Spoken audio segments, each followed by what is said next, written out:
Ako nga pala si Pepet, simpleng fish keeper. Vlogger na ata ako eh. Kaya tara, samahan niyo ako. Guys, good morning sa inyo. Good morning sa mga tropa natin dyan, sa mga followers, subscriber, saan man sulok ng mundo guys. Magandang umaga sa inyo. Bali ngayon guys, sobrang lamig, grabe. May bagyo kasi ngayon guys. Yung bagyong Inday, grabe. Bumubugso, pero ngayon guys, wala namang ulan. Kaso yun nga lang, ang problema natin, malamig yung mga tubig ng mga aquarium natin. Kasi nga, di ba, syempre, fish keeper tayo. Yan, yung nakikita nyo naman. Di ba? Pero, marami akong nabasa guys, tsaka mga nag-message sa akin, mga nag-comment. Ang tanong nila kung pwede daw bang mag-water change pag ganitong malamig ang panahon. Yan guys, samahan niyo ako kasi mag-water change ako ngayon guys kasi pang 2 days ko na ngayon. Di ba nga sabi ko sa inyo, every 2 days or 1 day ako nagwa-water change kasi nga syempre medyo crowded yung mga tank ko. Hindi sila pwedeng mapabayaan sa water change kasi nga guys, pag na crowded yung tank, mas mabilis mag-build yung ammonia, 'di ba? Kumbaga mas mabilis dumumi yung tubig kasi nga nagpapakain tayo, dumudumi sila, nagpo-poop sila. Siyempre, yung poop nila halo sa tubig 'yon. Ang ending magkaka-ammonia, 'di ba? Siyempre, kung madami ba naman yung isda nyo, siyempre yung mga filtration nyo man or yung mga sponge filter nyo, siyempre medyo hindi nyo rin kakayanin i-filterize yung mga poop nun, di ba? Kaya ako guys, talagang ginagawa ko, every 2 days ako nag-water change. Or pag hindi naman busy, every 1 day ako nag-water change, ganun. Kaya ngayon guys, ang content natin ngayon ay mag-water change lang naman ako, yan lang naman. Pero marami rin akong tips na ibibigay sa inyo about sa mga fry kasi meron akong nabasa. Bali ito, mag-water change ako ngayon guys. Tapos, yun lang, samahan nyo na lang ako guys mag-water change. Basta yun nga, sabi ko nga sa inyo, pwede namang mag-water change guys. Basta, 20% lang yun. 20 to 30% okay lang yun guys, walang problema dun. Kasi nga guys, sabi ko sa inyo, kung yun nga, crowded yung mga tank nyo, wala. Kailangan nyo talagang mag-water change kasi di nyo pwede pabayaan yan kasi yun nga, sa lamig ng tubig ngayon. Pero yun nga, sabi ko sa inyo, kung konti lang naman yung nakalagay sa mga aquarium nyo at kahit sabihin mong mga 5 days, okay lang yan. Okay lang yan. Pahupain nyo muna yung lamig. Pero suggest ko, huwag kayo magpapakain. Ganun lang. Huwag kayo magpapakain. Dapat pakain nyo isang beses lang sa isang araw. Kumbaga, antayin nyo mawala yung lamig ng panahon. Kaso nga, siyempre tayo, hindi naman natin sigurado yan, di ba? Kumbaga, hindi naman natin sigurado kung kailan ba iinit ulit dahil alam nyo naman, yung na ngayon, July na. Siyempre, yan na yung panahon ng mga puro tag-ulan, di ba? Kumbaga, medyo delikado na rin talaga. Kumbaga, ang hirap magpalaki, ang hirap mag-boost feeding. Kasi nga, taglamig na talaga guys. Puro ulan-ulan na yan eh. Yung ganyang panahon eh. Pero syempre, tayo, as a fish keeper na malupit, syempre, gagawa natin ng paraan yan para mabilis lumaki yung mga fry natin. Kaya ituturo ko sa inyo kung paano ba yung mga gagawin. Pero samahan nyo muna ako, mag-water change muna ako guys, ha? Tara. Ayun guys. Habang nag-water change ako, tamang kwentuhan muna tayo. Ayun nga guys, sinasabi ko sa inyo. Kung ganyan na, di ba, ganito nga na malamig yung panahon, pwede naman kayo mag-water change, basta 20% lang to 30%. Kasi nga guys, syempre, yung lamig ng tubig natin is, hindi naman yan basta-basta, halimbawa, yung tank nyo, di ba, syempre, sa lamig ng temperature. Yung tubig gripo nyo, kahit mas malamig yung temperature ng tubig nyo sa gripo or stock water, hahalo pa rin naman yan dun sa dati yung tubig. Kumbaga, hindi naman yan basta-basta magbabago ng temperature, guys. Kasi nga, 20% lang naman yung ibabawas nyo. Kumbaga, ang pinakamahalagang part dito sa ngayon, guys, is hindi yung tubig na ipapalit, na aalisin nyo. Ang pinakamahalagang part, guys, na aalisin nyo is yung mga poops nila. Yun ang number 1, guys. Kasi, oo nga, sinasabi natin na water change, di ba? water change kasi nga papalitan yung tubig. Pero hindi porket water change ang yung tubig lang. Siyempre, ang pinakamahalagang part na papalitan nyo or aalisin nyo guys is yung mga poops nila. Kumbaga, aalisin nyo yung mga poops sa mga lapag ng tank. Siyempre, kasama na yung tubig. Kaya natatawag natin na water change. Diba guys? Ganun lang na. Although, siyempre, water change naman talaga kasi siyempre, hindi mo naman nakukuha yung mga poops ng ano, 'di ba, ng walang kasamang tubig. Pero 'yun nga yung pinakamahalaga dun, guys, yung makuha natin yung mga poops nila, yung mga tae nila. 'Yan, 'di ba? Kasi nga kung magwa-water change lang naman din kayo ng kunyari, sasalukin nyo lang ng tabo, tapos pwede rin naman 'yun. Kasi kahit papaano yung tubig nila is mapapalitan. Pero syempre, ang pangit naman nun, syempre yun lang, paano yung mga poops nila sa baba, di ba? Yung mga tinae nila sa baba ng aquarium nyo. Depende na lang kung ano ito masabi ko, depende na lang kung ang setup nyo is maraming meron kayong, ano man tawag doon? Meron kayong substrate, yung may buhangin yung ano nyo, yung lapag ng aquarium nyo, or mga lava rock. Syempre, mahirap nga naman isipon yung poops doon. Kasi yung mga poops no, nasa ilalim ng substrate, di ba? Kumbaga, naging pataba siya ng halaman. Yun, okay lang yun. Pwede nyo. Gawin nyo, salukin nyo lang ng tabo. Para talagang tubig lang yung papalitan nyo. Para at least luminis yung tubig nila, di ba? Kumbaga, kung meron kayong substrate, tapos meron nga kayong mga labarak sa baba ng aquarium nyo, yung may, kumbaga, meron kayong mga labarak sa lapag ng aquarium nyo na parang ayun yung ano nila. Yun. Pwede siguro salukin nyo na lang ng tabo kasi syempre mahirap isipon yun guys kasi syempre may higop yung mga ano, 'di ba? May higop yung mga aqua soil or labarak na maliliit. May higop yung pag sinipon nyo eh. Kaya pwede yun tabo-tabo lang or kung naka-submersible naman kayo, pwede yun guys kahit matagal kayo mag-water change kasi nga siyempre, yung filtration ng mga submersible pump yung mga sump filter, siyempre malalaki yun. Kumbaga, maraming nag-absorb ng mga ammonia at ng mga nitrite. Kumbaga, medyo mas matagal buhay ng tubig nila. Kasi nga, guys, mas malaki yung mga beneficial bacteria na nakatira doon sa mga, siyempre, yung sump filter, may may foam. May foam, may labara, kung ano man pinaglalagay dyan ng mga biofilter, di ba? Kumbaga, matagal talaga masira yung tubig pag ganun, guys. Kahit nga 2 weeks, pwede yun na hindi ka mag-water change, eh.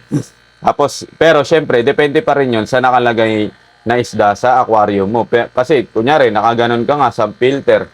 Tapos, sobrang dami namang isda na nakalagay doon. Mga nasa 50 piraso. Syempre, mabilis pa rin masira yung tubig doon, guys. Kasi, ang daming isda na nagpapadumi ng tubig kasi ang daming magpupup dun eh.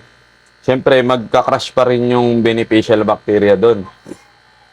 Pero yun nga, kung mga naka-sponge filter naman kayo or mga airstone, yan, siyempre, kailangan mag-water change talaga kayo dyan. Tapos yun nga, nakadepende sa dami ng laman ng aquarium nyo. Kung 5 gallons man yan, tapos ang nakalagay na isda, 5, suggest ko sa inyo kahit 3 days mag-water change kayo. Para at least hindi ma-pollute yung tubig nyo kasi nga syempre sa 5 gallons ang sabi nila ang ratio 1:1 gallon eh, parang ganoon eh. Kumbaga every 1 gallon every 1 gallon one fish, parang ganoon guys. Pero sa akin naman guys, minsan 7 kaya naman eh. Pero yun nga syempre kahit nga ganoon ang nilalagay ko, masipag naman ako kasi mag-water change, guys. Kaya hindi ganon kabilis ma-pollute yung tubig ko.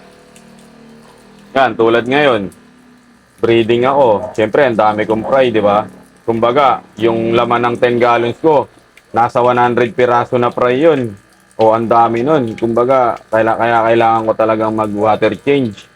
Kasi hindi pwedeng makakalimutan ko yun, guys. Kasi nga, sabi ko nga sa inyo, ang mga fry nakadepende yan sa tubig at sa pinapakain. Kung yung mga fry natin guys is hindi natin inaalagaan yung tubig nila, sabi ko sa inyo guys, mababansot yan tsaka matagal lumaki. Kung hindi naman mabansot, matagal lumaki. Pero syempre, doon na rin papunta yun guys kasi yung growth ng isda Nakadepende talaga yun sa inyo.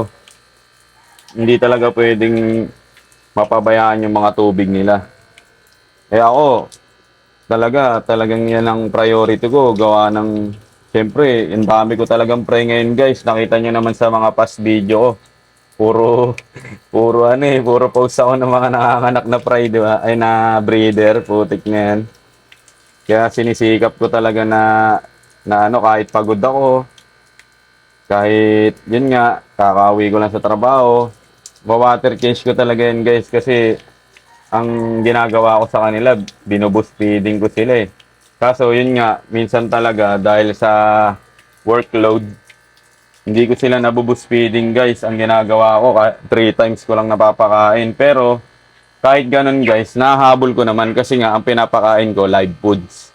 Tulad niyan, BBS, di ba? Yung nakaraan kong vlog, BBS. Tapos yan, bumibili ako Tubipex. Tapos pag wala namang available na Tubipex, yung gel food. Yan, bababaran ko sila dyan ng gel food. Total, at least para kahit papano, may natutuka-tuka sila.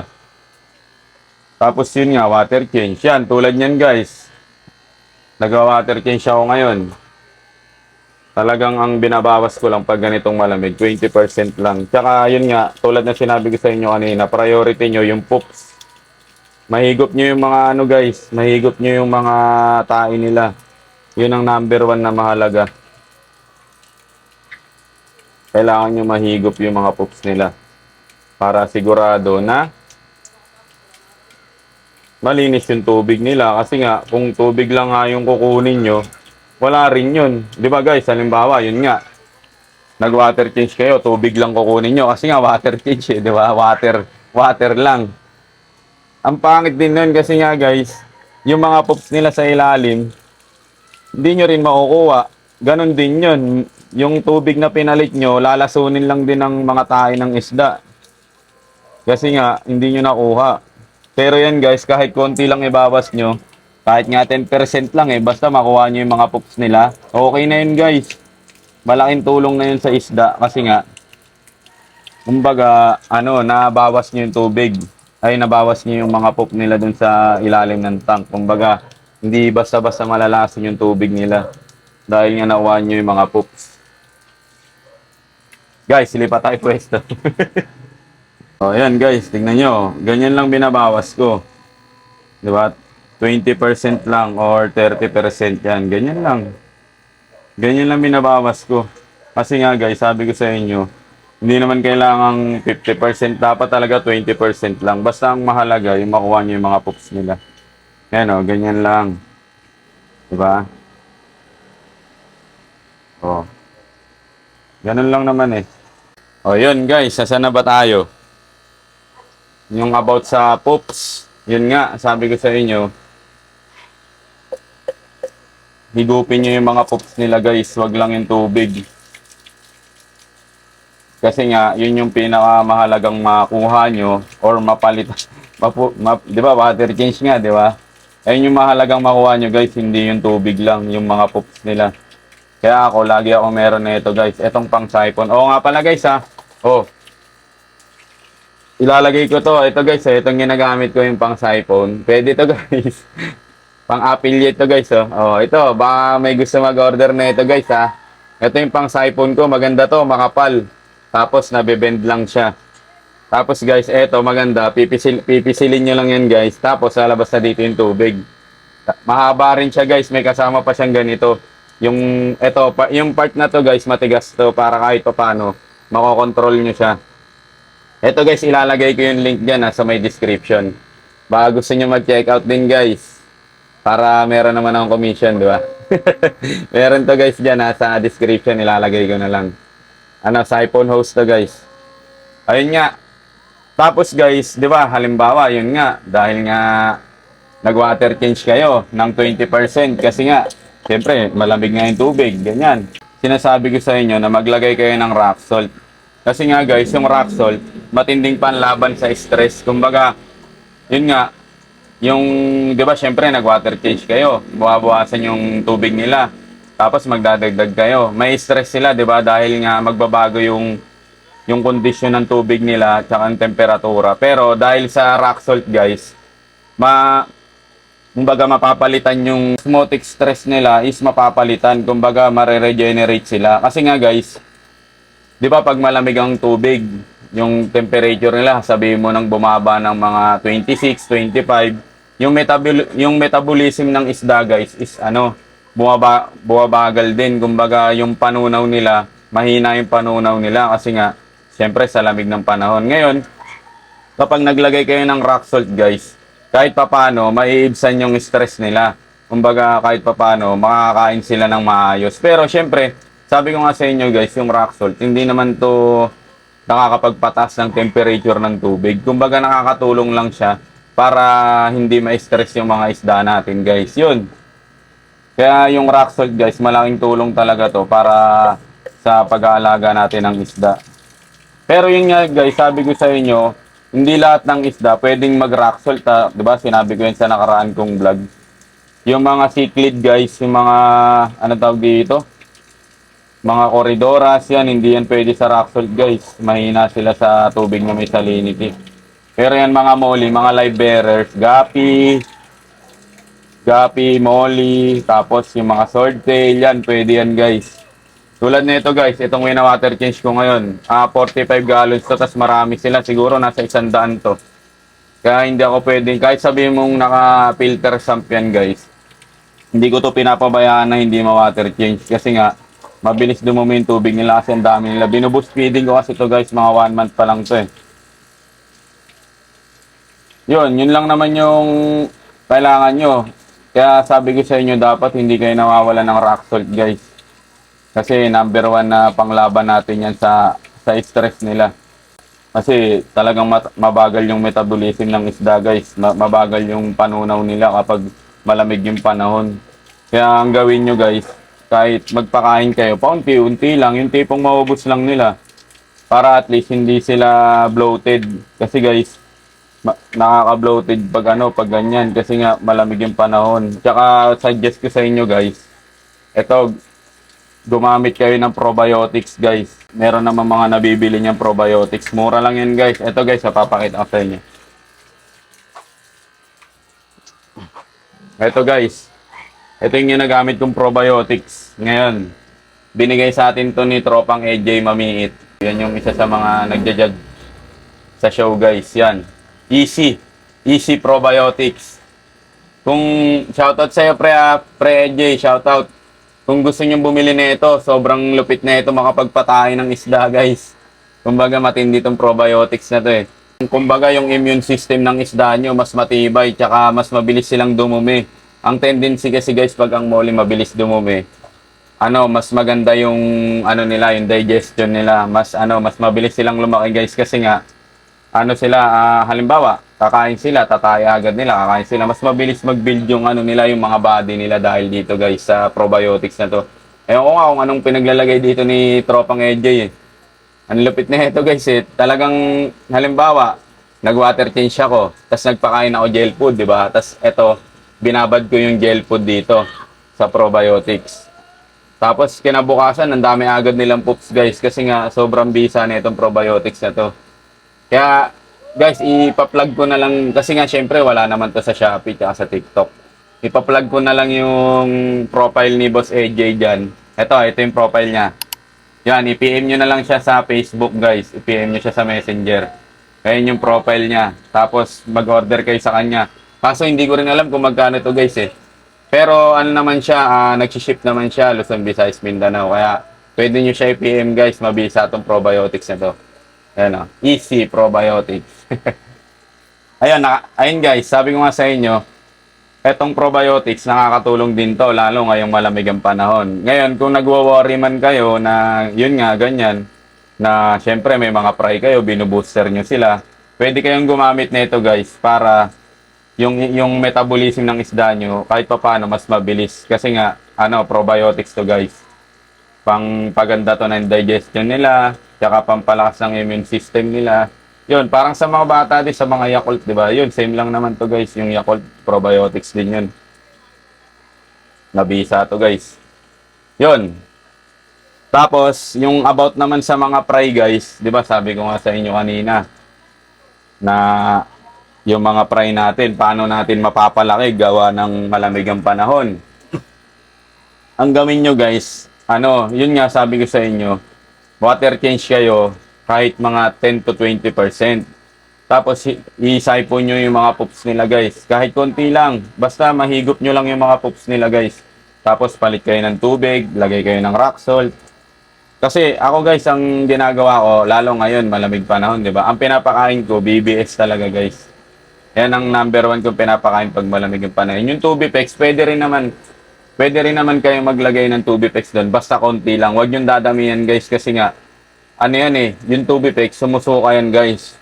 Siyempre, makakadagdag pa yun sa dumi ng tubig, di ba? Kaya ang gawin nyo, konti lang ilagay nyo. Tapos, sabihin mo ng mga 1 oras, alisin nyo na rin kaagad. Pag mga 1 oras, tas di nila naubos, alisin nyo na rin para at least hindi dudumi yung tubig nila. Ganon. Tas, kunyari, yan, BBS. Ako guys, sabi ko sa inyo, kahit malamig panahon, nakakapag-boost feeding ako ng BBS guys pag wala akong pasok. Hanggang 6 na beses yan guys, 7 beses kahit sabi mo malamig. Experience ko na yan noong December, January, di ba? Ang lamig ng panahon na yan. Nagbo-boost feeding ako niyan guys sa mga fry ko. Ang ginagawa ko lang talaga, kunyari yung kutsara, di ba yung pinakita ko sa inyo sa vlog ko kahapon. Ganun lang, tapos mauubos nila yon mamaya ulit. Tapos ang ginagawa ko, yun nga, pag kinabukasan na water change, higop lang konti. Basta sahurin nyo lang guys, sabi ko sa inyo. Sahurin nyo lang ng timba para pag nahigop yung mga fry, may babalik nyo lang sila. Ganon. Ganon lang naman ginagawa ko guys. Halos yun. Every 2 days or every 1 day, ganon ginagawa ko. Tapos, yun, lalagay ka asin. Yan nga sa fish keeping natin guys. Hindi naman din ganong kahirap. Lalo sa pagpapalaki ng isda. Ang number 1 yung aalagaan yung tubig. Kasi, yun nga, dun sila nakatira. Siyempre, yun lang yung pinakabahay nila, yung tubig. Kung marumi yung tubig nila, siyempre, di rin maganda yung kondisyon nila. Kasi nga, marumi yung tubig nila, parang tinitiis lang nila. Diba? Pero pag laging malinis yung tubig nila, maganda yung growth nila. Kumbaga, healthy sila guys. Kaya, eto, sinasuggest ko rin, kahit malamig yung panahon, mag-water change kayo. Pero yun nga sabi ko sa inyo, kung alam nyo naman na halimbawa, di ba, syempre kahapon, medyo mainit pa kahapon guys Biyernes. Syempre, kung nag-water change naman kayo kahapon, halimbawa ngayon malamig, okay lang yan, wag muna kayo mag-water change.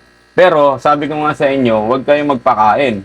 Magpakain kayo, konti lang. Halimbawa, 1 beses lang. Kasi malamig naman Hindi naman porket na 1 beses lang kayo nagpakain, hindi nalalaki yung isda nyo. Lalaki pa rin yan guys. Kasi nga, di ba nga sinasabi ko sa inyo, meron na akong fasting na 1 araw na hindi ako nagpapakain. Para at least yung mga tiyan nila, malinis din. Kumbaga, ma-wash out yung mga kung anumang waste sa katawan nila or mga pagkain, mapatayin nila. Tapos kinabukasan na lang ulit kayo mag-water change, ganun. Ay, mag-water change. Kinabukasan na lang ulit kayo magpakain. Ganun lang naman Hindi naman porket hindi kayo nagpakain ng marami hindi nalalaki yung mga isda nyo. Kalokohan yun guys. Pero yun nga, kasi syempre nakadepende tayo sa panahon Halimbawa, fry yan, binuboost feeding nyo nga. Kung namatay naman dahil na bloated, dahil nagka-SBD. Kasi malamig yung panahon di ba? Yan ang mga possible na pwedeng mangyari dyan yung swim bladder disease at saka yung dropsy. Ang mangyari niyan, yun nga, swim bladder disease muna, tas dropsy. Di ba? Di, nakapag-boost feeding nga kayo, kaso namatay naman yung isda niya, nagkasakit naman. Wala rin, di ba? Di mas maganda pa na wag muna kayo magpakain. Tiisin nyo lang. O pa isa 1 beses, sa 1 araw, 2 beses, sa 1 araw. Pwede na yun. Basta, yun nga number 1 suggest ko, mag-water change kayo guys. Kahit yan, tulad na ito, sabihin mo nang ito yung aquarium ko guys. Masasabi nyo, ito yung aquarium ko, di ba? Ito yung pinaka 100% niya, guys. Kasi yung tubig niyan kanina hanggang dito. Hanggang dito yung tubig niyan, di ba? Ito yung 100%. Ang binawas ko, ganyan lang. Ayan, ganyan lang. Ganyan lang, guys. Ganito lang yung binawas ko. Kasi hanggang dito yan kanina Tapos, syempre, kasama ng tubig nun is yung paghigop ko ng mga pops nila. Ganon lang. Kahit sabi mong, yun nga, di ba, halimbawa, yan, Kahit na tapos ko na mabawas yung tubig, nagpupup pa rin sila. Okay lang yun guys, okay na yun. Kumbaga, ang mahalaga, nabawas nyo yung mga dati nilang poops. Tapos yung tubig nila, nabawasan nyo. Ngayon, pag refill nyo ng tubig, re-refill nyo dun din sa dami ng tubig nyo kanina. Hindi yung pupunuin nyo hanggang dito Kung ano yung dami ng tubig nung una, yun lang din yung ipapalit nyo. Kasi pag siyempre sumobra kayo dyan, magbabago na yun, di ba? Kumbaga kung ano yung binawas nyo, yun lang din yung ibalik nyo. Yan, kunyari hanggang dito. Kasi may guhit naman yan guys, matatantyan nyo naman yan. Madali nyo naman matatantyan kasi siyempre nakita nyo naman nung una kung gaano karami yung tubig, di ba? Yun lang din yung ipalit nyo. Tapos, siyempre, paglagay nyo ng tubig, napunuan nyo na, maglagay kayo ng rock salt. Tulad nito, 45 gallons. 2 dakot nilalagay ko dito, guys. Para siguradong mapalitan yung nawala na alat sa tubig nila. At saka, yun nga, yung stress nila, marirelieve, di ba? Kumbaga, mawawala yung stress nila dahil sa rock salt. Tsaka yung digestion nila, gaganda rin. Yun lang naman yung mga benefits ng asin, guys. O yun, ganun lang naman guys Kaya ako sabi ko sa inyo, kahit malamig yung panahon guys, nagwa-water change talaga ako. Kumbaga, hindi pwedeng hindi gagawin natin yan kasi yan yung pinakamahalagang part sa fish keeping, yung water quality. Water quality talaga guys. Tsaka yun, sa mga nag-aalaga dyan ng mga newbie, siyempre, nagka-fry na sila. Yun nga, sabi ko sa inyo, doon naman tayo sa mga fry. Sabi ko nga sa inyo, kahit yung mga fry nyo, kahit yung malamig yung panahon, mabuboost speed nyo pa rin naman yan. Basta tutukan nyo lang guys. Sabi ko sa inyo, tutukan nyo lang. Mapapalaki at mapapalaki nyo yan. Basta ang gawin nyo lang, magpakain kayo. Kung live foods man, BBS, unti-unti lang guys, unti-unti lang. Tapos, kung halimbawa, kung gusto nyo na 6 to 7 times, yun, basta unti-unti lang, mayat maya. Tapos, kinabukasan, water change kayo. Kung nalalakihan man kayo sa pang-sipon na to, meron naman yung maliliit na hose Meron din nun sa Shopee guys, meron din na order nun yung maliit lang para kahit papano, may iwasan nyo yung mga fry na mahigop. O kaya yun, magsahod kayo ng timba para sigurado. Diba? At least, kahit papano, yung mga fry nyo, hindi matetenga yung growth kasi nga, iniisip nyo, malamig yung panahon. Nakakatakot mag-water change kasi malamig. Hindi yun guys, huwag kayo matakot mag-water change. Konti lang naman ibabawas nyo Kumbaga, ito, tingnan nyo itong aquarium na to, ang laki-laki na ito. Yun, kumbaga, yung tubig na natira, ang dami naman 80% naman yung matitira Pag nilagyan nyo yan ng tubig, hindi naman basta-basta magbabago yung temperature niyan. Although magbago man yung temperature, maglalagay naman kayo ng rock salt, di ba? Kumbaga, may panglaban kayo. Tsaka yung sinasabi nila na yung pag malamig daw panahon, tapos nag-uulan-ulan, nagbabagyo, yung dapat daw taasan yung tubig ng aquarium. Sa akin guys, di ko ginagawa yun Kumbaga, sa akin, normal naman na medyo mataas yung aquarium ko. Kaya ang ginagawa ko, kumbaga pag nagbawas ako ng tubig, kung ilan yung binawas ko, yun lang din yung binabalik ko. Hindi ako nagdadagdag ng tubig na tataasan ko yung tubig. Hindi ko pa nasubukan yung guys Pero yun nga daw sabi nila para daw yung temperature daw, hindi mabilis lumamig yung tubig. Pero sa pansin ko naman guys, kahit naman anong taas ng tubig nyo, kung malamig talaga yung panahon, lalamig at lalamig din yan di ba? Hindi naman porket nagtaas ka ng tubig, kumbaga yung temperature, babagal yung magpaglamig. Hindi ko lang sure sa iba guys, siguro ganun ginagawa nila. Pero sa akin talaga, yun nga, hindi ko pa ginagawa yun guys kasi sabi ko nga sa inyo, yung mga sinishare ko sa inyo is yung mga by experience ko lang. Yun. Kumbaga talagang kung alin yung binawas ko, yun lang din yung idadagdag ko. Tsaka guys, yun nga pala, shoutout muna tayo sa mga tropa natin, mga solid natin taga-suporta na laging present sa mga YouTube videos natin. Shoutout kay Jason Lucasan. Boss, shoutout sa'yo. Salamat sa laging panonood ng video ko. Shoutout kay Aquaverse Cavite. Yan, shoutout sa'yo, tropa. Lagi kang present. Happy fish keeping. Tsaka shoutout din kay Ben Christian. Shoutout sa'yo, tropa. Newbie lang daw siya guys. Yun, pagbutihin mo yan. At sana dumami lalo isda mo. At shoutout din kay Giovanni Advincula. Boss, shoutout sa'yo. Taga San Pedro, Laguna siya. Ayan. Shoutout sa mga solid natin taga-suporta dyan ha. Happy fish keeping sa inyo mga tropa. Salamat sa laging pagsuporta sa mga video ko. Guys, kung sakaling nakaabot na kayo sa part ng video na to, kayo yung makakasali sa pag-giveaway natin guys. Ito. Yan. Yan trio na yan guys. Kung sino mapipili natin. Ang gagawin nyo lang guys, i-share nyo lang yung ipopost ko sa Facebook na picture ng thumbnails ng video na to guys. I-share nyo yun, tapos maglagay kayo ng ng Pepet Molly Lines. Yun. Ilagay nyo yun na hashtag Pepet Molly Lines. Pag sinare nyo yun guys, ilagay nyo hashtag Pepet Molly Lines. Magno-notify sa akin yun guys. Doon ako mamimili kung sinong pagbibigyan ko nito guys. Kaya kung yun nga, kung hindi kayo nanonood ng video ko, ibig sabihin hindi nyo rin to mapapanood, wala kayong chance na manalo na trio na to, di ba?